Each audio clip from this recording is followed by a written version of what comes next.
Miss Denise, you want to say something po? Pasado alas 5 ng hapon nang lumabas ang modelong si Denise Cornejo at ang kaibigan na si Simeon Ras sa Taguig City Police Station.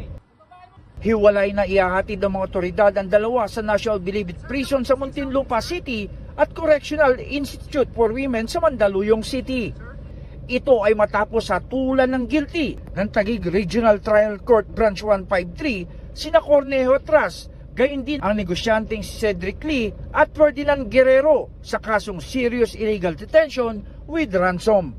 Ang kaso ay base sa nagireklamo ni TV host actor Bong Navarro base sa insidente na naganap naman noong January 22, 2014. Hinatulan ang 4 ng reclusion perpetua o hanggang 40 taon na pagkakakulong. Dumalo pa sa promulgasyon ng korte sina Cornejo at Ras